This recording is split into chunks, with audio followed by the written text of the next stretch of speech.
Hello അസ്സാമലൈക്കും. അപ്പോൾ ഇന്നത്തെ പുതിയൊരു വീഡിയോയിലേക്ക് എല്ലാ കൂട്ടുകാർക്കും വീണ്ടും സ്വാഗതം. അപ്പോൾ ഇന്ന് നമ്മൾ വളരെ എളുപ്പത്തിൽ ഒരു വൈകുന്നേര ചായക്കടിയാണ് ഉണ്ടാക്കുന്നത്. അപ്പോൾ ഇതുപോലെ പഴുത്തിട്ടുള്ള പഴം ഉണ്ടെന്നുണ്ടെങ്കിൽ നമുക്ക് എളുപ്പത്തിൽ ഉണ്ടാക്കിയെടുക്കാൻ പറ്റും കേട്ടോ. അപ്പോൾ നമ്മൾ ആട്ടപ്പൊടിയും വെച്ചിട്ടാണ്. അപ്പോൾ ആട്ടപ്പൊടിയൊക്കെ എപ്പോഴും എല്ലാവരോടും ഉണ്ടാവണതല്ലേ. അപ്പോൾ ആട്ടപ്പൊടി ഞാൻ ഒരു കപ്പോളം എടുത്തിട്ടുണ്ട്. അപ്പോൾ അതിൽ എൻ്റെ മോള് ഇങ്ങനെ വിരലുകൊണ്ട് ഇങ്ങനെ ആക്കിയാണ് കേട്ടോ. പൊടി എടുത്തിട്ടുണ്ടെങ്കിൽ അപ്പം അതിൽ കൈയിടും. അപ്പോൾ നല്ല പഴുത്ത പഴമാണ് കേട്ടോ. ഒരു 4-5 എടുത്തിട്ടുള്ളത്. അപ്പോൾ ഇത് ചീഞ്ഞിട്ടൊന്നുമില്ല, അത്യാവശ്യം നല്ല പഴുത്തതാണ്. അപ്പോൾ ഫ്രിഡ്ജിൽ വെച്ചാൽ പെട്ടെന്ന് അതിൻ്റെ കളർ ഇങ്ങനെ മാറുമല്ലോ. പഴമൊക്കെ ഫ്രിഡ്ജിൽ വെച്ചാൽ പെട്ടെന്ന് കളർ മാറൂലേ. അപ്പം ഇനി ഇത് തൊളിച്ചിങ്ങാണ്ട് അതും കൂടി ഇട്ട് കൊടുക്കുന്നുണ്ട് കേട്ടോ. അപ്പോൾ രണ്ടിലെ ഇതിൻ്റെ ഭാഗങ്ങളൊക്കെ എന്നാലും കേടൊന്നുമില്ല കേട്ടോ. നല്ല മഞ്ഞ കളറാകുമ്പോൾ പുതിയതാകുമ്പോൾ ഫ്രിഡ്ജിൽ വെച്ചതാണ്. അപ്പോൾ പെട്ടെന്ന് തന്നെ അങ്ങനെ കളർ മാറി. അപ്പം എൻ്റെ മോളോട് പറയാം ഇങ്ങനെ പിടിച്ചിട്ട് ആണ്ടും കൊണ്ടാക്കല്ലേ. മോളിങ്ങനെ പിടിച്ചിട്ടൊക്കെ വലിക്കുന്നുണ്ട് കേട്ടോ. അവിടെ നിന്നിട്ട് ഓരോന്ന് തിരിപ്പിടിക്കുന്നുണ്ട്. അപ്പോൾ പൊടി ഓൾക്ക് വേണമെന്ന് അറിയണം അതിൽ കളിക്കാൻ വേണ്ടിയിട്ട്. അപ്പോൾ പഴമൊക്കെ തൊളിച്ചിക്കാണ്ട് ഇതിലേക്ക് ഇട്ട് കൊടുക്കുന്നുണ്ട്. അപ്പോൾ പഴം എടുക്കുന്നതിനനുസരിച്ച് പൊടി എടുത്ത് കൊടുക്കാം കേട്ടോ. അപ്പോൾ ഇത് ഒരു കപ്പോളം പൊടി ഉണ്ടാവും. അപ്പോൾ ഇനി ഞാൻ ഒരു 4-5 പഴം കൂടിയാണ് എടുത്തിട്ടുള്ളത്. അപ്പം ഞാൻ ഈ പഴം ഒഴിവാക്കാമെന്ന് വിചാരിച്ച്. അപ്പോൾ നല്ല പഴുത്തതാണ്, പ്രശ്നമൊന്നുമില്ല. നല്ല ഒരു പച്ച പോലെ ഇരുന്നിട്ടോ ഇന്നലെ ഉണ്ടായിരുന്നത്. അപ്പോൾ ഇന്ന് ഫ്രിഡ്ജിൽ നിന്ന് എടുത്തപ്പോത്തിന് ഇങ്ങനെ ഇതുപോലെ ആയിട്ടുണ്ട്. അപ്പോൾ പിന്നെ ചീഞ്ഞ ചൊയൊന്നുമില്ല, ഒരു കളർ വ്യത്യാസം മാത്രമേ ഉണ്ടായിരുന്നുള്ളൂ കേട്ടോ ഓരോ ഭാഗങ്ങൾ. പിന്നെ ഇതുപോലെ ഉണ്ടാക്കാമെന്ന് വിചാരിച്ച്. കുട്ടികൾക്കാണെങ്കിൽ ഇങ്ങനെ ഉണ്ടാക്കിയിട്ടുണ്ടെങ്കിൽ നല്ല ഇഷ്ടമാണ്. അപ്പോൾ ഈ പൊടിയും പഴം കൂടി നന്നായിട്ടൊന്ന് മിക്സ് ചെയ്തെടുക്കുന്നുണ്ട്. അപ്പോൾ നല്ല തിരുമ്മിയിട്ട് കട്ടകളൊന്നും ഇല്ലാതെ തന്നെ അങ്ങോട്ട് ആക്കിയെടുക്കുക. അപ്പോൾ പഴമൊക്കെ നന്നായിട്ട് തന്നെ അങ്ങോട്ട് ഉടച്ചെന്നെ എടുക്കണം കേട്ടോ. അപ്പോൾ കൈ വെച്ചിട്ട് തന്നെ തിരുമ്മി ഉടച്ചെന്നെ എടുത്തിട്ടുണ്ട്.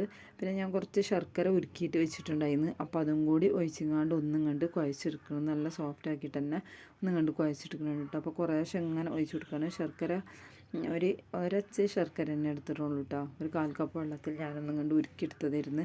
അപ്പോൾ ഈ പഴം തന്നെ മധുരം ഉണ്ടാവുമല്ലോ. അപ്പോൾ മധുരത്തിനനുസരിച്ചിട്ട് ചേർത്ത് കൊടുക്കുക. അപ്പോൾ ഈ രൂപത്തിലൊന്ന് കുഴച്ചെടുത്തിട്ടുണ്ട് കേട്ടോ. നല്ല ലൂസാവും ചെയ്യരുത്, നന്നായിട്ട് ടൈറ്റ് ആവും ചെയ്യരുത്. അപ്പോൾ ഉള്ളൊന്നും വെന്ത് കിട്ടൂല. അപ്പോൾ ഞാൻ ഈ പൊടിക്ക് ഒരു നുള്ളു ഉപ്പിട്ടേന്ന് അത് കണ്ടില്ല കേട്ടോ. വീഡിയോ കുറച്ച് ഡിലീറ്റ് ആയപ്പോൾ തോന്നി. കുറച്ച് ഉപ്പ് മാത്രമേ ഇട്ടുള്ളൂ, സോഡ ഒന്നും ഇട്ടിട്ടില്ല. പിന്നെ ഒരു നുള്ളി ഏലക്കാപ്പൊടിയും കൂടി ചേർത്തിട്ടുണ്ടായിരുന്നു. അപ്പോൾ കഴിക്കുന്ന സമയത്ത് ഒരു രുചിയാണ് ഈ കാരം.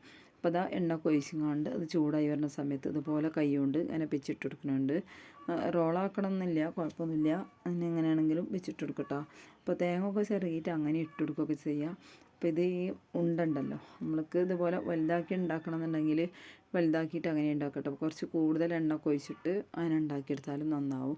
അപ്പോൾ ഞാൻ എണ്ണ അങ്ങനെ ഒഴിച്ചിട്ട് നമ്മൾ പൊരിക്കടി ഉണ്ടാക്കിയതിൻ്റെ ബാക്കിയൊക്കെ പിന്നെ വല്ലാതെ അങ്ങനെ എടുക്കലില്ല. അപ്പോൾ അതുകൊണ്ട് തന്നെ അങ്ങനെ കേട്ടോ. നമ്മൾ അന്ന് എടുക്കണ എന്തെങ്കിലും സാധനം ഉണ്ടാക്കണേക്ക് എടുക്കുക എന്നല്ലാതെ 2 ദിവസമൊന്നും അങ്ങനെ വെക്കൂല. അതുകൊണ്ടാണ് എണ്ണ അധികം ഒന്നും ഒഴിക്കാത്തത് കേട്ടോ. അതുപോലെ സ്നാക്സൊക്കെ ഉണ്ടാക്കുമ്പോൾ അപ്പോൾ അതുപോലെ ഇടയ്ക്ക് പൊരിക്കടി ഉണ്ടാക്കലുള്ളൂ എണ്ണയിലുള്ളത് കേട്ടോ. പിന്നെ വേറെയുള്ള എന്തെങ്കിലുമൊക്കെയാണ് നമ്മൾ അടായിട്ടോ അങ്ങനെയൊക്കെയാണ് ഉണ്ടാക്കലുള്ളൂ.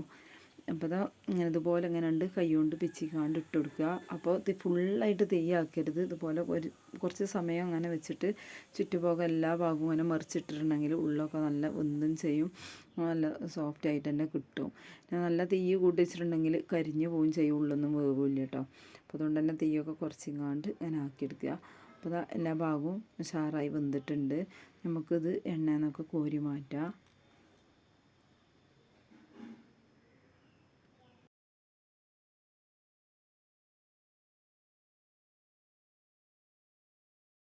പാട്ടപ്പൊടിക്ക് പകരമായിട്ട് മൈദപ്പൊടിയും ഉപയോഗിക്കട്ടോ. പിന്നെ അരിപ്പൊടിയിൽ ഉണ്ടാക്കുന്നവരുണ്ട്. അരിപ്പൊടിയും അതുപോലെ ഈ ചെറിയ പഴവും തേങ്ങ ഒക്കെ ചേർത്തുകൊണ്ട് അങ്ങനെ ഉണ്ടാക്കും കേട്ടോ. അങ്ങനെ ഞാൻ ചെയ്തിട്ടുണ്ടായിരുന്നു. അങ്ങനെയാണെങ്കിലും കുട്ടികൾക്കൊക്കെ ഇഷ്ടമാണ്. ഒരു കുറച്ച് മധുരം കൂടി ഒന്ന് ചേർത്ത് കൊടുത്താൽ മതി. ആ പഴത്തിൻ്റെ മധുരത്തിൻ്റെ പുറമെ കുറച്ച് മധുരവും അതുപോലെ തേങ്ങയും കൂടി ചേർത്ത് കൊടുത്തിട്ടുണ്ടെങ്കിൽ നല്ല രുചിയാവും. അപ്പം നമുക്ക് ചൂട് കട്ടൻ ചായൻ്റെ കൂടെയൊക്കെ ഇതുപോലെ കഴിക്കാൻ, നമുക്ക് പഴമൊക്കെ അങ്ങനെ ഇരിക്കുമ്പോൾ ആർക്കും അങ്ങനെ ആവശ്യം ഉണ്ടാവില്ലല്ലോ. പിന്നെ പെട്ടെന്ന് ചീഞ്ഞ് പോവുകയും ചെയ്യും. അപ്പോൾ ഇതുപോലെ ചെറിയ പഴമൊക്കെ കിട്ടുമ്പോൾ ഇതുപോലെ ഉണ്ടാക്കിയാൽ നന്നാവും. പിന്നെ നമ്മളിവിടെ ആട്ടപ്പൊടി എടുത്തുക്കണമെന്നുള്ളൂ. ആട്ടപ്പൊടിയാണെങ്കിലും കുഴപ്പമൊന്നുമില്ല, മൈദ ആണെങ്കിലും എന്താണെങ്കിലും എടുക്കുക കേട്ടോ. അപ്പോൾ ബാക്കിയുള്ളതും ഇതുപോലെ തന്നെ ചുട്ടിട്ടിരിക്കുന്നുണ്ട്. അപ്പോൾ നന്നായിട്ട് ഓവറായിട്ട് തീ കൂട്ടി വെച്ചിട്ടുണ്ടെങ്കിൽ പെട്ടെന്ന് കരിഞ്ഞ് പോകും, ഉള്ളൊന്നും വേവില്ല. ഇതുപോലെ തീയൊക്കെ ഒന്ന് കുറച്ച് വെച്ചിങ്ങാണ്ട് ഇതുപോലെ തന്നെ ചെറിയ ചെറിയ ഓൾസ് ആക്കിയിട്ട് ഇങ്ങനെ ഇട്ടെടുത്തിട്ടുണ്ടെങ്കിൽ ഉള്ളൊക്കെ വെന്തിട്ട് ഉഷാറായിട്ട് കിട്ടും. അപ്പോൾ വലുതാക്കി ഇടുക എന്നുണ്ടെങ്കിൽ അത്യാവശ്യം കൂടുതൽ എണ്ണ ഒക്കെ ഒഴിച്ചിട്ട് തീയൊക്കെ ഒന്ന് കുറച്ച് ഇടുന്ന സമയത്ത് അത്യാവശ്യം ചൂടുണ്ടായാലും ഒന്ന് കുറച്ച് വെച്ചിങ്ങാണ്ട് ഇങ്ങനെ ഉണ്ടാക്കിയാലാണ് നമ്മളെ ഉണ്ട നല്ലപോലെ ഉണ്ടായി കിട്ടുള്ളൂ കേട്ടോ. അപ്പോൾ ഇതൊക്കെ നല്ല ഉഷാറായിട്ടുണ്ടായിരുന്നു, കഴിക്കാനൊക്കെ അടിപൊളിയെന്ന്. അപ്പോൾ എല്ലേതും ഇതുപോലെ തന്നെ ഞാൻ പൊരിച്ചെടുത്തിട്ടുണ്ട്. കുറേശ്ശെ ആക്കിയിട്ട് പിന്നെ ഷേപ്പൊക്കെ ആക്കണം എന്നുണ്ടെങ്കിൽ കൈ കൊണ്ട് തന്നെ ഇങ്ങനെ ഒന്ന് ഉരുട്ടിയാക്കിയാൽ മതി കേട്ടോ. അപ്പോൾ ഞാനിങ്ങനെ പിച്ചിൻ്റെ ഇടുകട്ടെ ചെയ്തത്.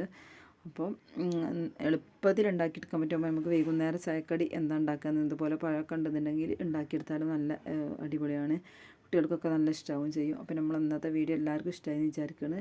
ഇഷ്ടമാണെങ്കിൽ ലൈക്ക് ചെയ്ത് സപ്പോർട്ട് ചെയ്യാനും സബ്സ്ക്രൈബ് ചെയ്യാതെ കാണുന്നവർ സബ്സ്ക്രൈബ് ചെയ്യാനൊന്നും മറക്കരുത്. അപ്പോൾ ഇൻഷാ അല്ലാഹ് അടുത്ത വീഡിയോയിൽ കാണാതെ എല്ലാ കൂട്ടുകാർക്കും അസ്സലാമു അലൈക്കും.